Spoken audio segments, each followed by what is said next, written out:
guys, welcome back. Today we're going to be going over all of the black cards for Kamigawa Neon Dynasty. Yanks is on the call with us again. We're going to talk about each one from a rating of 1 to 5 for limited specifics. And then if you guys have any comments about our ratings, make sure you guys leave them in a comment down below. We would love to hear your thoughts about these cards as well. If you missed the introduction to Kamigawa, white or blue, they're already posted. And probably the rest of these will be posted as well, but if you happen to see this on the same day, those will be coming out tomorrow as well for the rest of our colors. All right, Yanks, let's go ahead and talk about Assassin's Ink, a 4-mana instant. This spell costs 1 less to cast for if you control an artifact, and 1 less if you control an enchantment. Destroy target creature or planeswalker. I don't even care about the reduction cost, not that I don't think it won't be reasonably easy to cast this for 3. I'm happy for a 4-mana instant speed destroy creature, no issues. I would play this at sorcery speed. Oh, absolutely. This card's great removal. The only thing I don't like about this card is that I feel like a card named Assassin's Ink should be showing a tattoo parlor. I mean, it kind of is like all the fluffy, like painty bits. It looks pretty sweet, and it looks like they have tattoos on them. True. See the ink is coming off of the assassin. Right? And then killing the thing. I also question what that pink hand on the bottom right is grabbing. Oh, it's just a little bit. Okay, so this is a 4, guys. I think it's not going to be hard with how many enchantments and artifacts are in the set for this to just be straight up Hero's Downfall. So it's going to be great. I would play this without a cost reduction at instant speed for 4 mana as is. I mean, even I would play this at sorcery speed, but because it's instant speed, it's definitely a 4. Let's go ahead and move it right along. We have a Biting Palm Ninja, 3-mana 3/3 with Ninjutsu 3. When it enters the battlefield with a menace counter on it, whenever this ninja deals combat damage to a player, you may remove a menace counter from it. When you do, that player reveals their hand, and you choose a non-land card from it and exile a card. That's pretty interesting. It comes into play with Menace, so you're very likely to get in if you're playing this on curve. It's 3-mana 3/3 with Menace, right? So they can't really block it super profitably, and then you're replacing the Menace card for a card out of its hand, so it is a 2-for-1 as long as you're trading or they're removing this. I like this card. Yeah, before the last sentence or there, I was trying to figure out Ninjutsu and Menace seems such a weird combination, because if it sneaks in, if it's getting Ninjutsu'd in, it doesn't need the Menace counter, but that's great because it's just getting in and it's giving you that free chance to get the exile, which is also key, not just discard. Yeah, so you could I don't even think ninjutsu is super important with the menace counter, right? Because if you're ninjutsuing it in, it didn't get blocked, so it's fine. I think the menace, you know, the ninjutsu is fine, but I think it's more relevant to just be able to cast this on 3 and then do the thing. And then you have a 3/3 on 3, which is a slightly above rate anyway, that already got a card of value. So I think this is good. Oh, I agree. I was just a little bit confused while reading it. I feel you. That happened to me a lot in blue. Also, what was the card in a recent set that had the mouth on the hand art? Oh, the blue. Another one of these. The blue curse. The curse, yeah. Yeah. Or that that was eyes, right? Not mouth. They were eyes, yeah, which is very similar. Yeah. So let's go ahead, and if they high five, you could lick they could lick their eyes. Anyway, I think this is a 3/5, but I think it's a pretty high 3/5. It's not super insane, so I can't really give it a 4 because I don't think it's going to win the game on its own, even if left to its own devices over the long term, which is what a 4 is for us. But it is very strong in the 3-drop slot, and I think this is going to be tough to beat. Yeah, the thing that holds it away from being a 4 is it's late game on. It's just kind of meh, right? People have empty hands. 3/3 Menace is fine, but it's not game breaking. Agreed. All right, moving on. We have Blade of the Oni. I'll let you take this one, Yanks. 1 and a black for an artifact creature equipment demon with Menace. It's a 3/1. And equipped creature has base power and toughness 5/5, has Menace, and is a black demon, in addition to its other colors and types, and it has reconfigure for 2 black. Like this card. I mean, 2-mana 3/1 Menace is pretty good on its own. Mm-hmm. And then the reconfigure to turn anything into a 5/5 Menacer. Yeah, I mean, 4 mana is expensive, but not prohibitive. Yeah, we've seen a fair amount of 1/1 flyers, both in white and in blue, for 1 mana. So, this won't be hard to get some really good value out of this. And it turns your tiny little creatures into big threats that require removal. And then you could just then move on to the next thing and do the exact same thing. I could see a world in Orzhov where we have spells that make 2 1/1 pilots or 3 2/2 vigilant samurais, making this card nuts. It's going to have a ton of resources at its disposal. And again, if your opponent, it's not like an enchantment. If your opponent removes that creature that is a huge threat now, well, too bad, you have to deal with it again. So this is going to win the long game, given the opportunity, assuming you have 12, 13 plus creatures, right? Yeah. But on its own, a 3/1 for 2 menace is already a substantial rate. I think this is a 4 or 5. Yeah, the only thing I'm surprised on this card is that it's not legendary. Agreed. Yeah. I did see that earlier. I think this was one of the ones we previewed on Magic Mike's, and I made that same note. And I would normally say that there's not enough room on the type line, but we saw in blue that's not true. Agreed. I don't think it's super relevant for evaluation, but it will be relevant for constructed. Yeah. All right, Chain Flail Centipede, cute art. 3 mana for a 2/2. Whenever Chain Flail Centipede or equipped creature attacks, it gets +2/+0 until end of turn, and it can reconfigure for 2. Okay, so it's a 3 mana 2/2 that could attach to another creature, giving it a slight bump every turn. So if you're equipping this onto, like, let's say the 1/1 flyer for 1, you're getting in some decent damage. It still falls off. On its own, it's a little bit below rate, but it's going to trigger your artifact abilities. A lot of recursion for artifacts that we've seen. I like this well enough, but it's a bit on the low rate. What do you think? I think it's certainly playable, but I think it's the worst of the reconfigure cards we've seen. Agreed. Super low impact. Sure, it attacks as a 4/2, but it just trades with the 2-drop. And the +2/+0 on your other things is fine, but that's expensive to keep moving around for 2 mana and only on attacking. Like, again, playable, but not exciting at all. This feels like it wants a home in like an Orzhov situation where you have those white 1/1s, 2/2 first strikers, things like that. And then also, it falls off once you've run out of your fodder. It falls off and it's still a little bit of a body. So it's going to be playable, but we're never overly thrilled. So probably a 2. Yeah, that's where I've got it. All right. Crawling Torment, 1 mana.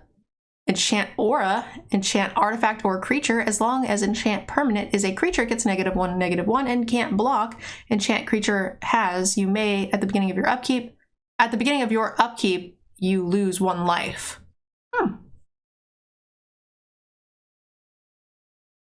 Yeah, this card's okay. We've seen some X1s that it'll kill for 1 mana, not a ton. It does kill Blade of the Oni, which is kind of interesting. Yeah. Someone said Wither Crown, but Wither Crown kind of forced sacrifices, right? Am I thinking the wrong card? Oh, they just took 1 until they sacrificed it? Yeah. Okay. And it became base power 0. Yeah, so it has to be on something that isn't overly, like, attacking you super profitably. So you can't, if you put this on like a 5/5 dragon, it's not going to hurt. If you're putting this onto a 2/2 or a 3/3, they're forced to attack with it. You really don't want to block it necessarily, but I guess it is a 1/1 if you just force them to have to run it into your slightly larger creature. This is okay. Yeah, I think I'm not playing this card unless I want just the enchantment effect, just having an enchantment. Agreed. Or you could always board this in against like very aggressive decks where -1/-1 could be very good. We've seen a fair amount of 2/1s and a lot of 1/1s for ninjutsu, and I feel like this is sideboard material for that. Definitely. All right, I'm gonna go ahead and give it a 1/5. All right, Debt to the Kami. We have a 3 mana instant, choose 1. Target opponent exiles a creature they control. Target opponent exiles an enchantment they control. Flexibility. It doesn't say greatest CMC, so it's super... You're paying for that flexibility with it being the easiest for your opponent to manage. So oftentimes it's like highest CMC where you're more likely going to be getting the thing you want anyway. But this is still okay, especially at instant speed. Yeah, playing Edict effects kind of stink in limited, especially at 3 mana instead of 2. But the fact that you have enchantment creatures that are relevant might mean you can pick the enchantment side and get something, even if they have flooded the board with tokens or something, you might still get something decent out of it. Or you could use it on their like enchantment removal, like on their white prison effects, right? Which is pretty cute. At instant speed, okay, now I have a blocker, gotcha. That's neat. So I think this is like a 3. I'm probably running one of these and being moderately happy to run it, but it's not something I have to have either. Yeah, I think I probably got it at like a 2-5. I'll play the first one, and I will not be afraid to sideboard this out. Agreed. Dockside Chef, a 1-mana 1/2, pay 2, sacrifice an artifact or creature, draw a card. Something about this art just makes me laugh. I don't know why. It is kind of cute. I like all the little hands. It's like you got like a guy with a mouth coming out of his hand, you've got attacking ink, and then you just got a cook with holding a bowl of food. It by itself is an enchant creature, which is pretty relevant. We've seen a ton of artifact creatures so far, but there are also a lot of cards that want both enchantment and artifact, reduced for one of these and for one of these. So that's going to be a bit relevant. It is, just a human citizen, so not super relevant. And then the sacrifice option, it depends how wide this is. If we're making Thopters, if we're making soldier tokens, things like that, I'm happier to run this. But it doesn't feel quite good enough from what we've seen so far. I actually kind of really like this card. I do want to take a quick glance at red to see if we have like those threaten effects. Any sort of on the battlefield sacrifice effect can often be good, kind of like the Lampad from Theros Beyond Death. That drained, right? Yeah, so that was a win condition, but this is card advantage. So it's it's in different ways, but yeah, the Lampad you just played on 2 and it just kind of bricked their aggro decks, and at the end you sacked everything to drain. Whereas this, you could be sacking yourself out of a spot to where you will then lose. If you're behind, you can't really do this. Yeah, but it makes it really awkward for them to try to cast removal on your stuff. You have to make sure you don't have mana up to just sacrifice it and get a 2-for-1 out of it. I by no means think that this is unplayable. I just... 1/2s for 1. It depends on the rest of your deck. If you're running this in a more controlling deck with less creatures, it's gonna be tough to get good value out of this sometimes, I think. Yeah, it depends on also what sort of artifacts you have. You may be vehicle flooded with not enough creatures, so you can get some value out of them. Yeah, that's not the ideal scenario, but I don't know, if the best case scenario is I'm sacking my 4-mana vehicle, like to draw a blank off the top, it still feels pretty bad. I feel like onboard repeatable sacrifice outlets always overperform. Yeah. If it has synergy.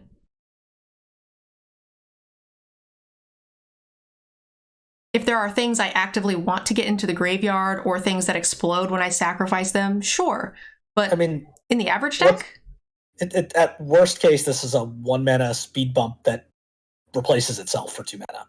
Yeah, but we see that for free a lot, like with the fairy from the D&D set. This forces you to pay a little extra mana for it. But you get, you get to do it extra. But yeah, this is like a 2 for me. Yeah, I think at like a 2-5, and I didn't see a ton of steel stuff in red, so that will lower its ceiling for sure. It just sounds like the D&D set has traumatized you, is what I'm getting out of this conversation. No, because I'm thinking more back to Theros than I am to that set. This doesn't feel I loved Lampad, and this doesn't feel anything like that. No, so it's like everything about this card reminds me of Lampad. You're trading creature. In that situation, you're trading your creatures to kill them. Whereas this, you're trading your creatures and stuff for a 1-for-1 with your mana sink. Which sometimes could be good. There are a lot of times where that's better, because a lot of times the 1 life is not going to kill them. And this is also a worse creature. It's cheaper, too.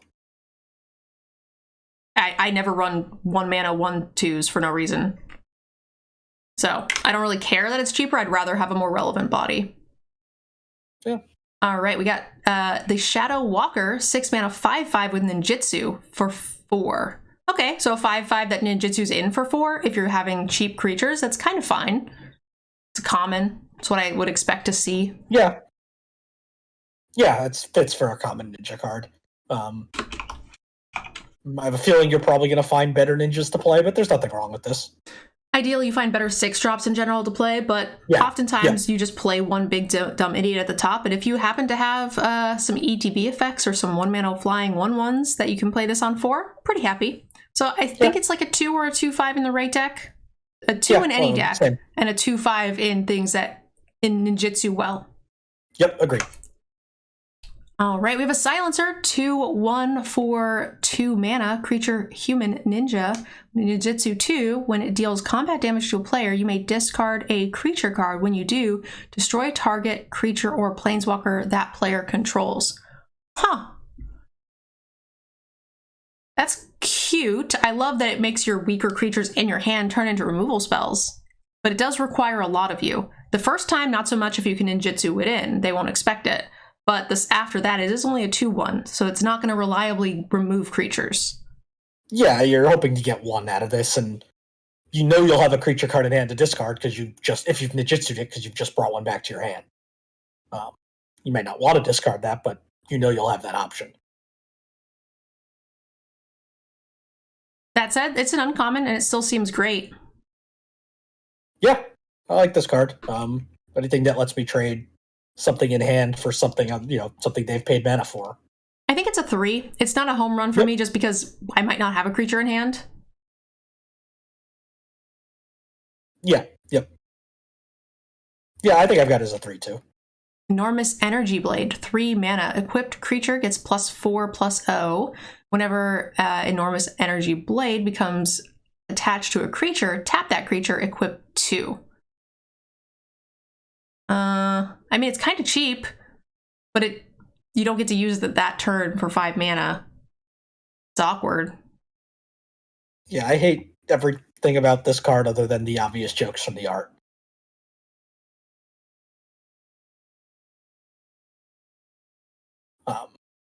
We have so many reconfigure cards that equipment slot's gonna be already taken up. Agreed. In my mind. This feels like a 1/5 unless I have some sort of high capacity of 1/1 flyer ones, right? This is the black-white dirtily weenie deck. Okay. But I think there's going to be better artifacts as well for the artifact, because Orzhov is the Orzhov and enchantment duo combo, but I think that this is just not going to be strong enough. Agreed. I think you're going to be able to find other things to fulfill that. All right, moving on. All right, we have the Black Shrine. It is a 4 mana. The other ones were 2. It's a 2/2 Death Toucher for 4 mana. At the beginning of your end step, you may pay 1. If you do, destroy a target creature with toughness X or less, where X is the number of shrines. This seems way more limiting. Very shrine specific. Yeah, it's definitely got a very high upside, but you need support because just destroying X1s can be useful, but is not enough. The other thing, though, is even though it's 4 mana, it's also the most relevant creature. 4 mana 2/2 Death Toucher is not awful. We're normally seeing this for 3 mana. This has the option of at least killing X1s, and we've seen a crap ton of 2/1s and 1/1 flyers. This pay 1 for X1s might actually be stronger than we think. Now that I'm thinking about it, there's been a lot. Yeah, we have seen a lot of 2/1s. Getting rid of them is not that relevant, though. A lot of times, but them being there to get rid of is definitely better than not. So it is definitely something relevant. I'm scanning through to look at what we've seen so far. I think I've only seen there's 2 1/1 flyers. I think we saw one in white, one in blue, which is fine. Yep. We saw it kills the big sword, the black demon sword. It does kill the 3/1. Yeah, I think there's actually a lot of incremental targets that this will just hit that you just don't expect. Yeah, I still think I'm probably not playing this unless I can reliably get that to 2. I think I am playing this, even if I'm not getting it to 2. I'm willing to pay 1 mana for the upside of this. I feel like at the worst, it's a 1 mana overcosted Death Touch creature, which I'm likely to run. Yeah, this set so far has seemed like there's a lot of it's going to be overtaxing your mana this set. I feel like with all the reconfigure costs and ninjutsu, costing you tempo to replay things, that I don't want to be playing overcosted creatures if I can avoid it. You don't want to play creatures ever anyway. Well, that's for sure. Yeah, I'm happier. This is going to be one of the ones that we will be split on. Usually we're pretty close on. There's usually like, what, 2 or 3 per set that we very much differ on, but I give this card a 3. Yeah, I think unless I can reliably get this to 2, this is like probably a 2. Like I'll reluctantly play it, but. All right, Gravelight, 3 mana, 3/3. It's a flyer. 3 mana 2/2, that is a flyer. When it enters the battlefield, draw a card. If a creature died this turn, otherwise, each player discards a creature. Okay. Each player sacrifices a creature. Sorry. I was like, discard. What the heck did I just read? Yeah, this is okay. Yeah, it's a Windrake with upside, but also some potential downside. Yeah, but even the downside is, like, reasonable if you have a weaker creature than they do. Like, that downside could still be upside. Oh, yeah, I was including that as an upside, but you can't just jam this on an empty board on 3, because you have to sacrifice itself. Yes. And there's also a chance that, like, your opponent doesn't have a creature and you do, kind of nonsense. Yep. So, or they have a 1/1 token they can throw away, or... Yeah. Still probably fine. It's like a 2/5? Yeah, I think it's a 2/5. All right, this is the crazy thing that has all the different colors. We have a demon, a 4 mana ogre demon that is a 4/4. Pay 1, sacrifice a creature, scry 2. For 3 mana, including a red, exile the top card of your library. You may play that card this turn. When you exile a non-land card this way, it deals damage equal to the exiled mana cost value to any target. Yeah, this is absurd. What? Holy smokes. It could also note it sacrifices itself. So if you play this on 5, at least you have an escape outlet to, like, sack it to get some residual value if your opponent has the answer. But yeah, that said, if this sticks on the board, you win the game. Yeah, as long as you have Rakdos mana. Yes, I'm going to assume this is in Rakdos, and if you're not, I'm splashing red. This is certainly splashable, or splashing black, whichever way you want to talk about it. I would say it's a 4/5, just because of the amount of times it just gets removed. We'll have to see what kind of removal there is in red for 4 toughness. But yeah, this is a 4/5 or a 5. Yeah, I've got it as a 4/5. All right. Ink Rise, a 1/2 for 2 flying, and for 4 mana, it gets +2/+2 until end of turn. This is a fine card for ninjutsu. Yeah, I like this as an enabler, both because it's a cheap enabler, and then also when you eventually replay it and you're out of ninjutsu things to do, it's still a relevant body on a flyer. And it's, I'm not scared of a late mana sink. Yeah. I like it as a 2/5. Yeah, 2 drops that are good on turn 2 and still relevant on turn 10 are good. Invoke Despair, colorless black, black, black, black for a sorcery. Target opponent sacrifices a creature. If they can't, they lose 2 life and you draw a card. Then repeat this process for an enchantment and a planeswalker. So what do we get on average with this card? You get 3 cards. So you get it's a 2 for 1, no matter what. Yeah, I'm trying to think. So in most scenarios, right, you're going to get what? Their worst creature. You're going to get probably half the time an enchantment, or you get the 2 life and draw a card, and you're almost always going to get 2 life and draw a card on the planeswalker. Yeah. So if you kill their worst creature, they lose 4 life and you draw 2 cards for 5 mana. I'm fine with that. I mean, it's an awkward casting cost, but that's okay. And if I get their worst creature, their worst enchantment, and replace itself and they lose 2 life, I'm probably less happy, but that enchantment might be a creature. It might be their only enchantment. So yeah, I think both those scenarios are pretty fine. Yeah, it's just a 2 for 1. Like, no matter how you cut it, whether they're discarding or getting rid of a thing, not discarding, whether they're sacrificing a thing or you're drawing a thing, You're getting good value. It could just be drain or lose 6, draw 3. Yeah, it's a 3-for-1, not a 2-for-1.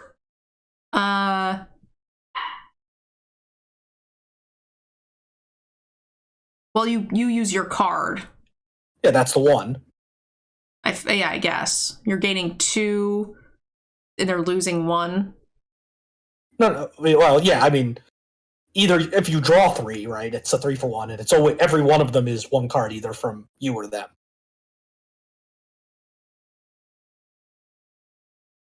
Okay, whatever. Not gonna argue.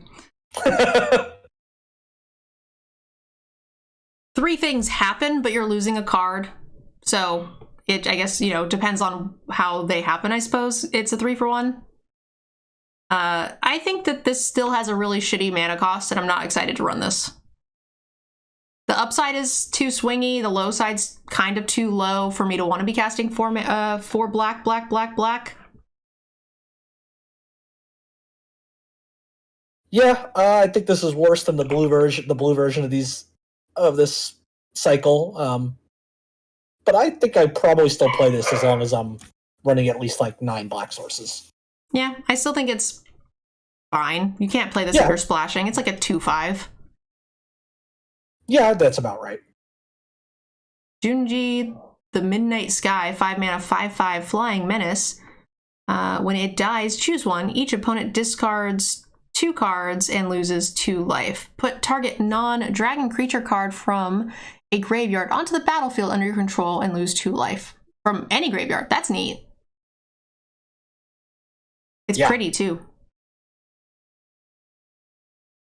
Yeah, all these dragons have been great. Yeah, there's just 5s because they do something even when they're answered, which I love. Yeah, I mean, that's what they're designed to be, ridiculous bombs, so. Cato's Pursuit. 3 mana, sorcery. Target player discards 2 cards. Ninjas and rogues you control gain menace until end of turn. That could just be a win condition. In some decks. Yeah. A single, on a single Alpha Strike. Yeah, that's an interesting card. I like that we've been seeing these Mind Rot effects do something different and unique for the set's theme. I think this is fine. These are usually sideboard cards, but they're okay to play in the right decks. I'm not playing this if I'm not in the Ninja deck, or I'm not main decking it, but I'm still always picking these up for the sideboard. So this is a 1/5/2. Yeah, I think this is a main deck card and sealed. Mind Rot usually is. And then you'll have some number of ninjas and rogues in a black deck. But I agree, and without those, it's probably not main decked in draft. Kami the Restless Shadow, 5 mana for a creature spirit. It is a 3/3. When it enters the battlefield, choose one. Return up to 1 target ninja or rogue creature card from your graveyard to your hand. I'm playing this. Or you can put target creature card from your graveyard on top of your library.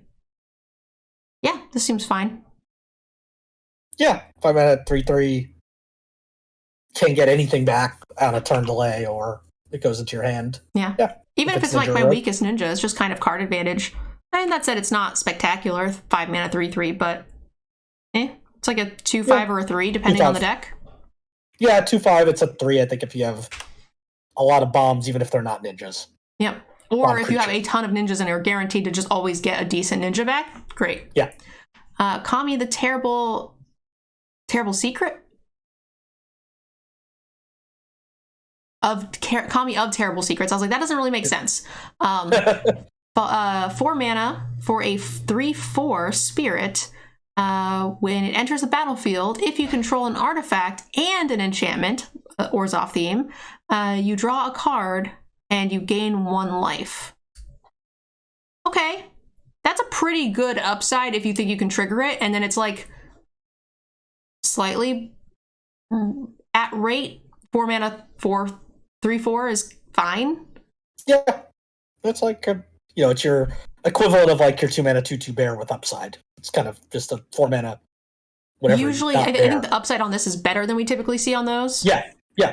If you can get there. So this is like a 2/5. If you're triggering it reliably, it's a 3/5. Yeah, I think it's 2/5. It probably goes up half to a full point in Orzhov. Yep. Leech Gambit, 2 mana, 2/2 with lifelink. Enchant creature has lifelink, and you can reconfigure for 4. Equipped creature. That's a 2 mana, 2/2 with lifelink. Great. Yeah. And then once it's no longer a relevant body, you stick it on something and try to win a race. Or yeah, it's fine. Reconfigure's expensive, and the lifelink is minor. But that said, by itself, it's a 2/5. Yeah. So I guess a 3? Yeah, it's a 3. I might still keep it at 2/5 just because there's so many reconfigure cards. But no, I mean, it fills that 2-drop slot. Yeah, it's probably a 3. Lethal Exploit, 2 mana instant. Target creature gets -2/-2 until end of turn. It gets an additional -1/-1 for every modified creature you have. So we talked about this in the introduction. If you guys didn't see that, modify is obviously counters, tokens, aura, enchantments, whatever. So if you guys want more information on that, check out the introduction. This is fine. It's a 2 mana -2/-2, and I don't think it'll be hard for it to be a 2 mana -3/-3. Beyond that, I wouldn't give it too much of a bonus unless you are very synergistic, which we don't really talk about here. But what do you think, Yanks? 3-ish? Yeah, I think it's a 3. We'll see what the rest of the removal looks like as we go, and this might get bumped up a little bit if there isn't a lot of good removal, because this is fairly efficient, but I think it's a 3. Agreed. All right. Life of Toshiro Umezawa. We have chapter 1 and 2. Choose one. Target creature gets +2/+2 until end of turn. Target creature gets -1/-1 until end of turn, or gain 2 life. It's always hitting something. Chapter 3, exile it. Bring it back as a 2/3 that can tap, pay a life, add mana to cast instants and sorceries. Hey, this is an enchantment for 2 mana that turns into an enchant creature that's above rate that also gives you a bonus. I'm okay with this. And it possibly kills a thing. What's up? I said Magic trivia time. Chapters 1 and 2. Why is it those 3 options? Because this is what Jite did? Exactly. It's Umezawa's Jite. I magic. Yeah. This card's great. Those abilities are always going to do something.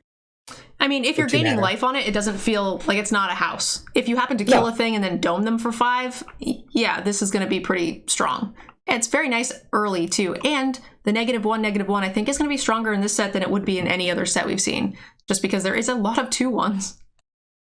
Yeah, and this is where I like that sort of effect, right? You're not spending a full card to get that -1/-1. And the backside's a reasonable body for only 2 mana on a delay, and it can help you ramp a little bit. You're talking about the shrine? You said you're not spending a whole card to get the -1/-1? Yeah, like the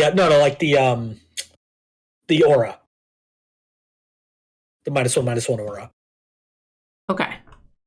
I thought you were talking about the shrine that repeatedly kills X1s. No. Gotcha. The clawing torment.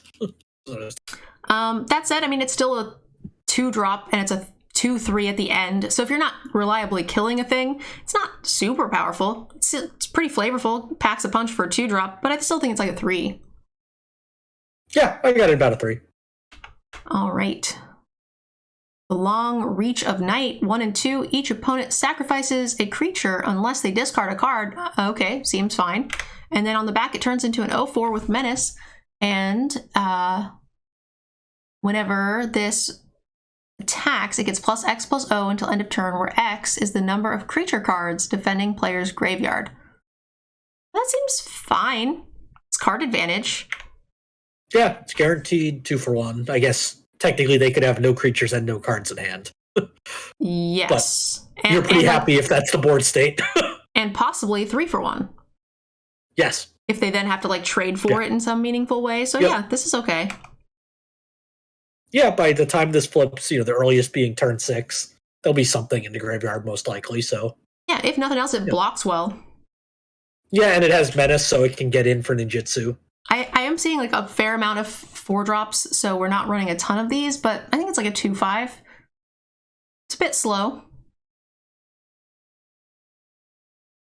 Yeah, sorry, I'm rereading the chapters. Yeah, I guess if they have no creatures, they don't have to discard no matter how many cards in hand. Yes. Okay. Doop doop doop. We have a sorcery 3 mana. All creatures get -2/-2 till end of turn. If a creature would die this way, exile it instead. I usually think that these are sideboard cards. This maybe is a little bit better in this format just because there are a lot of X1s and X2s. So it's going to hit maybe a higher quality of things. Even the big ninjas and stuff are oftentimes small. So I think there's a fair amount of things this will hit. But with the heavy vehicle theme, stuff like that, I still don't think I want to put this in my main deck. No, I think this is a sideboard card, but a good one. I'll give it a 2 because I do think, playing these is fine. As a 23rd playable, if you have room, that's okay. You'll likely get some value for it, but Yeah, you can sometimes set up some combat situations where you can play this post-combat for value. All right, we have March, X and black for an instant. As an additional cost to cast the spell, you may exile any number of black cards from your hand. The spell costs 2 less to cast for each exiled this way. It deals X damage to target creature or planeswalker. You gain X life. So it doesn't go face, but kills a thing. Yeah, I mean, I doubt I'm ever going to want to exile cards from my hand for this, but it is just like a 4, kill a 3/3. That's fine. And gain 3, yeah. And gain 3. This still feels like a 4 to me. Yeah, it's a very good removal spell. All right, we have an Ambusher, a 3/2 for 4 mana with Ninjutsu 2 with lifelink. It's a little bit below rate on its own, but if you're ninjutsuing it in, it feels fine. Yeah. It's also kind of mesmerized. Kind of mesmerized by the purple art. I mean, It's also just what's his name? Splinter, thank you. Yeah, this is just Splinter, which is awesome. Non-copyright infringement Splinter. Right? There has to be a Ninja Turtle in the set, otherwise it's just missed opportunity. They have a crab, and they could have just made it a turtle, made it a ninja, called it a day. Yeah, it kind of averages out to be a 2/3 lifelinker for 3 mana, which is fine-ish. I think this is like a 2. The life. I don't know if I want to give it a full half point for the lifelink. Yeah, I think that sounds about right to me. Like it's going to depend on how many things you have to care about artifacts and how many you already have, but it's a fine card. Oh, chat says in green there is a Ninja Turtle. Okay, I'm excited. Yay. Good job, Wizards. I was pretty sure there was. I just couldn't remember where. And since we didn't see it in blue, I thought maybe I was wrong. 2 mana Soul Ripper for a vehicle. It's a 4/3. When it attacks, you may sacrifice another artifact or creature. When you do, put a +1/+1 counter on Soul Ripper. It gains menace until end of turn. Crew 2 only. That's strong. 2 mana Crew 2 for a 4/3, possibly Menacer when needed. I'm not super interested in stacking a ton of creatures for it, but it's good. Yeah, I feel like, I don't know, I'm starting to get like suspicious of all these vehicles because they all look so good. Like something feels like, I don't know, feels wrong about that. But no, I mean, the card looks really strong. Sorry, just checking. Looks like I mislabeled something. Archer's a 4. Ambusher. Okay. Yeah, so this is like a 3/5. It's a great rate, even if you don't count the sacrificing creature stuff. Yeah, I think that sounds right. I'm so hesitant to give so many vehicles good scores, but they all look so good. They're also under rate. Yeah, I mean, it's a rare, so a lot of the good ones aren't. Sure. All right, I'll let you go ahead and read the next one. Nashi Moonsage's Scion. It's a 3 mana, 1 black for a 3/2 legendary rat ninja. It has ninjutsu for 3 to black. Whenever this deals combat damage to a player, exile the top card of each player's library. Until end of turn, you may play one of those cards. If you cast the spell this way, pay life equal to its mana value rather than paying its mana cost. So you get to exile their top and your top. You can play one of those cards, so you can play lands, which would be for 0 life. And it's got that like Bolus of Citadel effect of letting you pay life instead of mana. Which anytime you can trade, resources like that in Magic, life for mana, can get really powerful and really dangerous. It also doesn't say that you can cast mana of any color as though they were mana, right? So, like, if your opponent is a different color, you have to pay life, right? No matter what, you have to pay life. Doesn't matter if you can pay the mana, you don't get to choose. Okay, I thought it was a choose option. Okay, cool. Yeah, this is fine. It's a 3-mana, 2/3 relevant creature type that lets you draw cards, and you may pay, you don't have to. So yeah, I see no downside to this. Yeah, you only get one of them. You don't get both, but that's fine. But it's recurring. Yes, every time, yep. And the fact that you can play lands is always a nice bonus on these type of cards. Yeah, I think this is okay. Yeah, and this is like a 3/5. I feel like if you have like the removal deck, I might go a bit higher on this. We've also seen a fair amount of lifelink, strangely. There was 2 lifelink creatures in black, which makes this a little bit better. Yeah.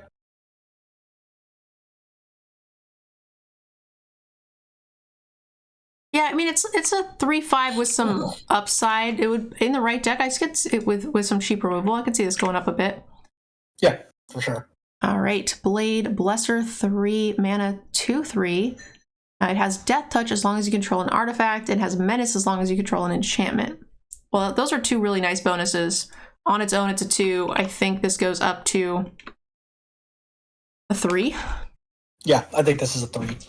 Certainly in Orzhov, where this kind of a theme, but the fact that you get something for only having one of them is nice rather than needing both. Agreed. Nezumi Prowler, a 2-mana 3/2 with ninjutsu 2. When it enters the battlefield, target creature you control gains Death Touch and Lifelink until end of turn. That's a nice combat trick and an at-rate curve filler. This card is fine. Yeah, it's another X1 that's vulnerable to some of the stuff we've seen, but the flash Death Touch is cute, but the one concern I have is that you have to have 2 creatures attacking and for it to be relevant, and one of them needs to be unblocked for you to flash it in. Yeah, that's why I like that it's not just Death Touch, right? At least you can still just give it itself and get the 3 life out of it. Yeah, agreed. But to get its full value, absolutely, you need 2. 2/5. Yeah. Each opponent loses 1 life and you gain 1 life twice. Okay, so you drain 2 for 1 mana, and then it turns into a 2/2 with Menace. Vehicles you control have Menace. This is fine. 2/2 Menacer for 2 mana. It's a little slow to get there, but for only 1 mana, I think that's okay. For 1 mana, yeah. Yeah.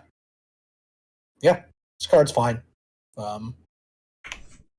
Haven't seen any sort of life gain trigger stuff that matters for this to like get 2 triggers, but still good without that. Yeah. This is like it's close to a 3. Yeah, I think it's a 2/5. I mean, everything's still kind of relatively low impact, but I mean, it's essentially a 2-mana 2/2 Menacer because you're playing it on 1, and on this turn 2, you trigger the second one. On turn 3, you get the creature, right? Yeah, it's more just it's like that's great on turn 1, but you draw this on turn 9. It's kind of who cares. Yeah, you have to wait. Yeah. Yeah. I think it's like a 2/5. I think I'll be my final answer here. It's pretty close, but all right. Salvage, 5 mana sorcery, return target creature or vehicle card from graveyard to the battlefield, then put 2+1/+1 counters on that permanent if you control an artifact and an enchantment. Okay, we see these kind of recursion effects and they're always fine. Getting to put 2+1/+1 counters possibly is really neat. Yeah, and especially since this can target vehicles, right? That's an artifact, so you only need to have an enchantment if you target a vehicle. Yep, true. So it can help fulfill its own conditions. And there's also enchantment creatures. Like, you could just pick and choose depending on whatever it is that you need. Yeah, true, for sure. So yeah, I mean, I think this is like all these kind of resurrection type cards you need. You know, they get better with the better creatures in your deck. All right, moving on. Reckoner Shakedown, 3 mana for a sorcery. Target opponent reveals their hand. You may choose a non-land card from it. If you do, that player discards that card. If you don't, put 2+1/+1 counters on a vehicle or creature you control. I pass. You know, 3 mana. Hand disruption in limited is always sideboardable. The fact that this gives you 2+1/+1 counters if you draw it late and it's no longer relevant is a nice little bonus. Normally I say 1, so I'll just say a 1/5 because it is useful. It's 3 mana plus 2+2 counters, which will enable your alter whatever ability that is. So modified, yeah. Modified, thank you. I like that it has the backup plan. Getting to cast this on 3 might be good. And if getting to draw it late and they are empty-handed, getting 2+1/+1 counters is okay. That said, it's still like a 1/5. It's cut most of the time, but if you need the playables, sure. Yeah, I think the over-under on number of times I cast this entire set is like 1.5. I might cast it once. Reckoner's Bargain. 2 mana for an instant, additional cost to cast the spell, sacrifice an artifact or a creature. You gain life equal to sacrifice permanent's mana value, draw 2 cards. Okay. It's a more expensive Village Rites. Yeah. That gains you some life. You get to sacrifice possibly like a treasure token or something like that too, which is kind of helpful, but I mean, there's minimal synergies there. But yeah, this is fine. It's like a 2. Yeah, what was the one that also lets you sacrifice artifacts that was 2 mana? Desperate, whatever, but it also made you a treasure. Deadly Dispute. Yeah, this one gets you life instead. Yeah, Deadly Dispute's like a $5 uncommon, or $5 common. It's insane. Yeah, kind of absurd. Yeah, I think the treasure is way better than the life gain. Agreed. Return to action, 2 mana instant. Until end of turn, target creature gets +1/+0 and gains lifelink. And when this creature dies, return it to the battlefield, tapped under its owner's control. Yeah, that's 3 things. Like, it trades up, it gains you some life, and it comes back. It's fine. Yeah, we see these like return battlefield tapped effects sometimes for 1 mana, but they don't get the front end bonus, which can help it trade up. So, yeah, I mean, it's a reasonable combat trick. Yeah, I think this is like a 2. It's going to be cut most of the time, but it's fine to play if you have room. Yeah, agreed. Pick your spots. Don't let them 2-for-1 you. Be hesitant to like block and then do it on against your opponent with like, you know, a handful of cards or something. For sure. Soul Transfer, 3 mana sorcery. Choose 1. If you control an artifact and an enchantment as you cast this, you may choose both. Exile target creature or planeswalker. Great. Hero's Downfall. And then, or I guess it's sorcery speed. Return target creature or planeswalker card from your graveyard to your hand. So this is a 4 on its own, maybe a 3/5 because it's sorcery speed, but then you have a nice bonus that works well with within its color pairings. I think this card's a 4. Yeah, I'm tempted to make it a 4/5 just because while it is sorcery speed, it does exile, which is nice. So I would probably have it as a 4 without the second clause.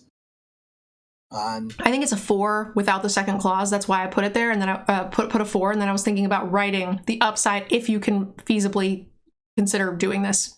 Sure. I have a feeling if you're in maybe like, I didn't see a ton of enchantments in blue, so like in ninjutsu, this is probably a sorcery speed murder. That exiles. Yeah. I'd rather have instant speed. I think I would as well. Yeah, so far from what we've seen in this set. Toad Rider, 3 mana 3/3, human ninja. That's a lot of text. I'm gonna let you take it. 3 mana 3/3 human ninja, legendary human ninja. Whenever you cast an enchantment spell, if you don't control a creature named Kaimi, create Kaimi, a legendary 3/3 black and green frog creature token. With whenever you cast an enchantment spell, each opponent loses 1 life and you gain 1 life. You can pay 1 or a Simic hybrid mana, 1 and a Simic hybrid mana. Tatsunari Toad Rider and target frog you control Can't be blocked this turn except by creatures with flying or reach. That's a long way of saying a 3-mana 3/3 that if you play an enchantment, you get a 3/3 token. But you can only get it once. You can't get like multiple. You can only get one at a time. I think that's good still, but it's not like the Theros Ring Rider, right? You know what I'm talking about? It was like a 3/4 flyer that made 2/2s every time you played an enchantment. Yeah. The Pegasus? Yeah. Now, this does give you a little bonus, right? It doesn't brick your future enchantments because the token drains for 1. But it's not, obviously not as good as, that was kind of a busted bomb. This is good, but I don't think broken. And I think you just want to aggressively trade with this anyway. So I don't think it not making multiples is fine because they're 3/3s. They still need to be dealt with. Yeah, and I do not think you in any way have to be in. You can play this in Orzhov. Like, you don't have to be in have blue or green mana. That's nice, but that's just a bonus here. I 100% agree. And if you do happen to be in one of those colors, like Dimir or something, then that's actually kind of game ending. Can't be blocked except by creatures with flying or reach. That's pretty strong. Yeah. I don't recall seeing if there were any other frogs in the set. And a lot of the flyers are going to be smaller than 3/3, so even if they can block, oftentimes this can be a chumping scenario. Yeah, agreed. No, I think this card's very good. 4? I think I have it as a 3/5 with the upside if you have enough enchantments in your deck. But there are plenty in the set. Tribute, we have a 2-mana saga. Chapters 1 and 2. Each opponent creates a 1/1 rat rogue creature token. Okay, so the back should be insane. So it gives your opponent 2 1/1s, and then it turns into a 3/3 flying with haste. When it enters the battlefield, gain control of all rat tokens. Oh, okay. Checks out. Whenever it attacks, you may sacrifice another creature, draw a card. Huh. I'm in. This card seems pretty great. Yeah, I'm in. This is a 4. Yeah. It's the one kind of awkward scenario here that I'm thinking of, right, is you give your opponents rats, and then they know this is coming, right? So they want the rats to kind of die, so they attack into you. And ninjutsu them? So you don't block, and then they ninjutsu. Yeah, ninjutsu isn't supported in all colors, so that might not be really relevant. I'm thinking about the other fringe thing, where there is 2 other rats in black that we've seen so far. We could steal more rats. No, it's only rat tokens. Oh, why do you poop on all my parties? Why? God damn it. Fine. Still think it's a 4. I think the card's great, but that's just the one thing to beware of, that just because they look like they're suiciding their rats, they may be doing it for a reason. Beyond Thanks. That. The pooper of parties. Twisted. That's my legendary title? Yes. Twisted Embrace. 4 mana aura spell. Enchant artifact or creature you control. When it enters the battlefield, destroy target creature or planeswalker an opponent controls, as long as enchant permanent, its creature gets +1/+1. Huh.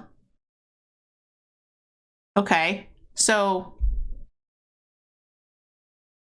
+1/+1 destroy a creature. The only way you get wrecked on this reminds me of the Theros enchantments that did a thing when they ETB'd. I was exactly thinking of the red Theros enchantment. Which was a bomb if it lands. Yeah. But if they're just like, in response, remove your thing, you're just like, oh, poop. It has all the same characteristics, right? It's got that same risk, but it's got the upside of benefiting your enchantment synergies. Yeah, +1/+1 is minor, but like you get this enchantment synergies, you've already 1-for-1 them, your creature's stronger. Yeah, this is a powerhouse when it lands, and it leaves you very vulnerable when it doesn't. Like, games you land these things typically are landslides from there on out, and then ones that you get 2-for-1, you don't win. So it becomes very tough to come back from that kind of a blowout here. So it's an extremely swingy card. Play it cautiously. I think if you play well and find your spots for these, don't use them all willy-nilly. This could be a very powerful card. I think it's like a 4. Yeah, I've got it as a 4 as well. Now, people will play it very carelessly. It's going to ruin you. Undercity Scrounger, 3 mana 1/4. Tap, create a treasure token, activate only if a creature has died this turn. I like this. Yeah, this card's fine. It's an artifact. It makes more artifacts. It does stuff. It ramps me. It fixes me. It's a rogue. It blocks. This is fine. It's like a 3. Yeah, I can see this as a 3. I feel like it's a 2/5, but it does do a lot of like little things that add up. All right. Unforgiving One, a 2/3 for 3 with Menace. Great, I'm already on board. And then whenever Unforgiving One attacks, return target creature card with mana value X or less from your graveyard to the battlefield, where X is the number of modified creatures. It's got very little downside, and a 2/3 Menacer for 3 is already above rate. So yeah, I'm happy with this. Yeah. It's kind of a split card, because it's going to be like a 2/5 in any deck. And if you can modify with some like consistency, it's going to go way up to like a 3/5. Yeah, I think that's right. I think I like the split on this because you do need a substantial number of modifications. Yeah. Well, yeah, so because it's not just +1/+1 counters and equipments count, that makes it a little easier. If you can, if you have 3 equipments, even if those creatures get removed, you still have equipments. So a little bit more liberal, but yeah, I think it is a good split rating. Yeah, now the equipment have to be attached to something at the time. Yes, but I think we can jump through those hoops. Yeah. We have a 1/1 Beetle for 2 mana. When it enters the battlefield, each opponent discards a card. It's an insect and not an elf, but this card's always playable. It's sack fodder. Yeah, card's fine. It's like a terrible late game draw, but a lot of 2 mana spells are terrible late game draws. So agreed. It's like a 2. Yeah, it is kind of weird in the set with all these rats that this isn't just like Ravenous Rats. Fair. All right, you are dead already. 1 mana for an instant. Not dead yet. Come back around in 5 minutes. Destroy target creature that was dealt damage this turn, draw a card. So normally this is attached to a body, but the fact that it replaces itself with another card, I'm still fine with. I wasn't waiting to do that the entire black set or anything. Sure. You're lucky I got the reference. I knew you would. It is my favorite movie. It's hard to miss. Yeah, exactly. I was deciding what exactly I wanted to respond with because there was a lot of options. Be quiet. You'll be stone cold dead in a moment. I feel happy. All right. Yeah, it's fine. Yeah, this card's fine. You see this attached to a creature a lot of times, and I this like time it better as a creature. Card. Yeah, you still get the sort of same thing in that, right? There you get a body. This you get a card. This is cheaper than you usually see it on the creature, so it kind of washes a little bit. But I think on the whole, I do like that a little better as a creature. Yeah, I think it's a playable card if you have room. Play it. I think it's a 2. Yeah, agreed. Great. All right, guys, that takes us to the end of the black set. This was substantially shorter than the blue. So make sure you guys leave us a comment. Let us know what cards you thought were spot on or incorrect. Like I said, we will be doing a refresher of 2 weeks or so into the set and talking about what cards we completely missed on. And I hope you guys will come back and check those out. If you didn't see Introduction White and Blue, they're already up, so go check them out. And then make sure you guys check out the rest of them. Will be posted after this video too. Thanks for watching, guys, and we'll see you in the next one. Bye.